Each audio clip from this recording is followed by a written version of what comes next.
Hi, it's Tracy. I want to talk to you real briefly about your mission and values and how you're living those in the everyday experience that residents, employees, professionals who are engaging and referring to your communities.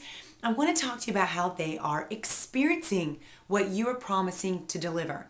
So we're going to utilize one example, and I'm going to give you a piece of homework. And what I'd like you to do is read through your brochures, look at your website.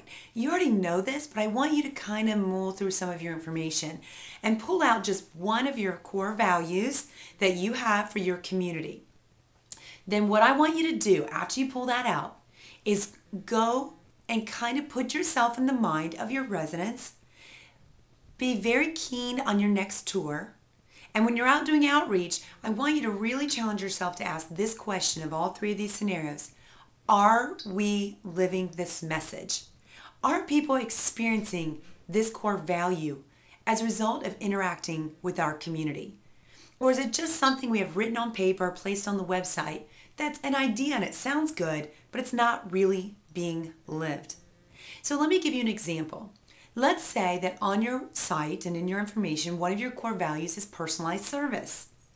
What I like to ask, if this is the case, is so what is it that the residents are experiencing once they move, because they trust you'll deliver, that is creating for them a personalized experience as they interact with your dining, your care staff, the executive director. So some examples that you might want to do is you might teach your entire community that to live and breathe this value, you would like for them to start using the resident's name. So the nurse who's dispensing medications will have to learn everybody's name. They probably already know it, but if they're new, they're going to have to learn it pretty fast because personalized service is taken very seriously. So you might want to have pictures of residents and a book next to their names and a few key things about them that they love, that are important to them, the name of their grandchildren, the things that they like to talk about. As part of your training, the staff works to remember, of course not memorize, they'll get it over time, but they'll start to pick up on this information. So then when medications are being delivered, they can say, "Hi Mabel, I have your medications here," and they're saying their name. So you might say to staff, when you're interacting, we want to personalize the experience, so we'd like for you to utilize your residents' names as much as possible. So when maintenance goes to fix a light bulb in the apartment, they knock on the door and they say, "Hi, Mr. Smith or Mrs. Smith, I'm here to fix that light bulb." So they're using the name. When a wait staff delivers a meal, they might say, "Mr. Jones, so glad you came for dinner tonight." And this then will make the resident feel visible, important. We all like to hear our name, and really experiencing the personalized service that we talk about. And what better way to do that than utilize people's names and make them really feel like we know who they are. Another example, so we want multiple delivery systems of the core value that we're trying to live in our communities. So one example that you might roll out for that core mission of personalized service is utilizing the name. So we need a couple more because that's how we're going to get people really understanding, what's important to your community and get them talking about it, which in turn will get you referrals. Another example may be that you personalize things like if you know Mr. Smith likes to take his medication with orange juice or milk because it's easier on his stomach, that we know that about him and that we always have the milk or the orange juice available and we already have it ready to go when he comes to take his medications versus just expecting him to take it with water. So that our personalized service is detailed within each department. And that people understand, for example, that Mrs. Jones for dinner every night likes hot coffee. So going forward, instead of asking her what she likes for dinner, the waitstaff automatically brings her her hot black coffee. And if she doesn't want the coffee, she'll let you know. I want you to step out in faith and put some of these practices into action and see the chatter and the excitement it'll create in your community when people start to really not just, okay, we moved here because you talked all about your personalized experience, but they really start to experience it for themselves. People are using their name. They know what you like. They're paying attention to the details.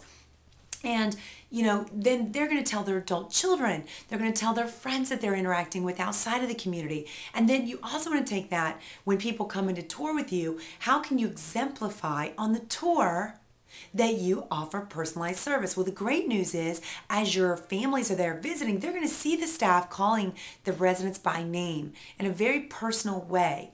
And you need to also know something very detailed about your prospect that you can then act on to exemplify personalized service on the tour. For example, you may find out that, every day that the prospective resident that's coming in, she every Friday gets her hair done. Okay, so every Friday she gets her hair done. And you coordinate with the family to have the tour on Friday. And during the tour, you say, we would love to give you a complimentary salon service. We know you get your hair done on Fridays. Mary Beth, super excited to do your hair and kind of show you some of her talent. So this is personalized. We know she gets her hair done on Friday. We're actively communicating, collaborating with staff, so they welcome her into the salon. And they know already kind of what she does when she gets her hair done. That hairdresser may have called the other hairdresser to prepare and actually know what she likes. This is a kind of service that's going to land you an immediate move-in. Yeah, we have to get staff engaged. They have to do these things. But if you can get them bought in, guys, you're going to close the sales and fill your buildings. The last thing I want to say about this is professional outreach. When you're out doing your outreach, you want to personalize that service too. If you know that the outreach person you're contacting at the hospital, Kay Smith, likes Tai Chi from Starbucks, you're going to bring her one in when you come. And if you know she likes it non-fat, it's going to be non-fat. Because what people will see from all these examples I'm giving you is you don't just talk the talk, you walk the walk, and you deliver personalized service. What I'd like you to think about is just one thing right now, the most important differentiating factor for your community that you would like to be known for. And then I want you to create behind that 3 action steps that you can implement throughout your community with staff to begin delivering on this promise, this core value. So I wish you luck, and I really hope you'll email me at tbuild@tracybuild.com and let me know what you're doing. I love stories. I love to hear how people are implementing this information. So thank you and have a great day.